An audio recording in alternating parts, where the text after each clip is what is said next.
खबरों में आगे बढ़ते हैं। हरियाणा के अलग अलग जिलों में अंतर्राष्ट्रीय गीता जयंती महोत्सव की धूम दिखाई दे रही है। हम आपको अब 6 तस्वीरें दिखाते हैं। ये देखिए 6 तस्वीरें, कुरुक्षेत्र, सोनीपत, झज्जर, रेवाड़ी, भिवानी और कैथल। 6 तस्वीरें जहां पर गीता जयंती महोत्सव की जो धूम है वो दिखाई दी। कुरुक्षेत्र में विराट संत सम्मेलन में केंद्रीय मंत्री मनोहर लाल और उत्तराखंड के मुख्यमंत्री पुष्कर सिंह धामी शामिल हुए हैं। और गौरवान्वित कर देने वाला शहर हरियाणा वासियों के लिए तो ये है। और संतों की मौजूदगी में आध्यात्मिक माहौल देखने को मिला। सोनीपत में जिला स्तरीय गीता जयंती महोत्सव का यहां पर आयोजन किया गया है। शुरुआत इसकी हो चुकी है। सहकारिता मंत्री अरविंद शर्मा ने शुरुआत की है। उन्होंने बताया कि गीता महोत्सव का संदेश अब 40 से ज्यादा देशों में फैल चुका है। और झज्जर के महर्षि दयानंद स्टेडियम में गीतापुरम महोत्सव का भव्य आगाज हुआ। अधिकारियों ने कहा है कि गीता जीवन का पथ प्रदर्शक ग्रंथ है जो कि पथ को प्रदर्शित करता है। और इस महोत्सव से नई पीढ़ी को संस्कृति से जुड़ने का एक मौका भी मिलेगा और जोड़ने का प्रयास भी किया जा रहा है। रेवाड़ी में कैबिनेट मंत्री विपुल गोयल ने 3 दिवसीय गीता जयंती महोत्सव का शुभारंभ किया है। प्रदर्शनी में अध्यात्म, संस्कृति और सरकारी योजनाओं की झलक है। भिवानी में सांसद धर्मवीर सिंह ने गीता महोत्सव का उद्घाटन किया। कहा कि गीता मानवता और उदारता का संदेश है।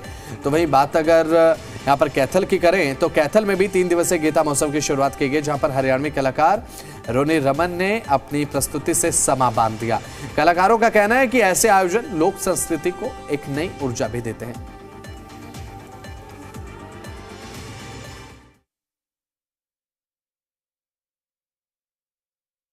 अंतर्राष्ट्रीय गीता जयंती का एक कार्यक्रम हर वर्ष बड़ी धूमधाम से मनाया जाता है।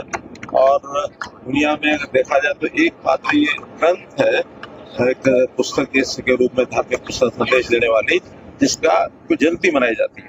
अन्यथा और ऐसा ग्रंथ नहीं है।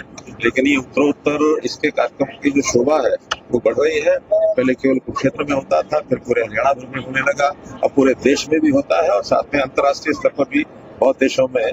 और गीता जयंती हमारे स्वामी गीता मनीषी स्वामी दयानंद जी महाराज के देख रेख में कई जगह हो चुका है। शुभ अवसर है कि मैं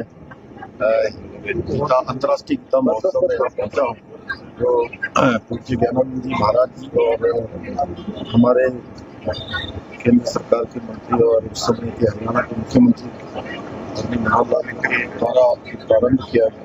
यहाँ आने से पहले कल हमने सभी अखाड़ों के पूज्य संतगणों के साथ बहुत लंबी एक बैठक करी और उनके सबके सुझाव लिए।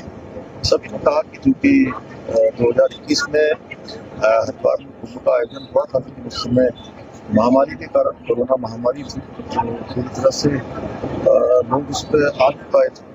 इस बार हम लोग उस आयोजन बड़े स्तर पर करेंगे और उसकी सभी व्यवस्थाएं सुनिश्चित करने के लिए सभी प्रकार से अच्छा कुंभ हो, सुरक्षित कुंभ हो, सभी के लिए अच्छा हो, सभी को मैं आमंत्रित करता हूँ। इसका कल तिथियों की घोषणा हो गई है और अब हम सब व्यवस्थाओं को आगे बढ़ा के कोशिश करेंगे कि पूरे देश भर से सभी हमारे प्रमुख संतगण उसमें प्रतिभाग करें।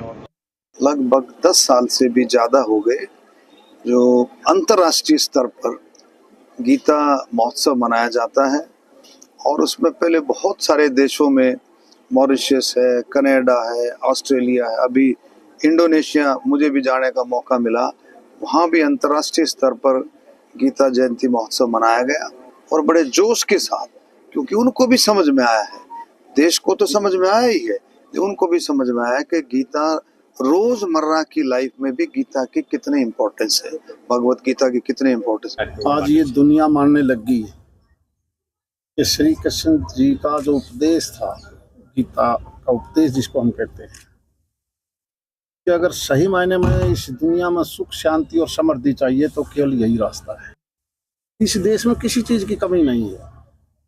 हमारी संस्कृति और संस्कार दुनिया में सबसे बेहतर, लेकिन कुछ हमलावर, लुटेरे, बाहर के शासकों ने हमारे सिस्टम को बदल दिया। आज दोबारा से जरूरत है कि हमें अगर आगे बढ़ना है, सुख, शांति और समृद्धि चाहिए, यही एक रास्ता है। हम अपने देश की बनाई हुई चीज का उपयोग करें,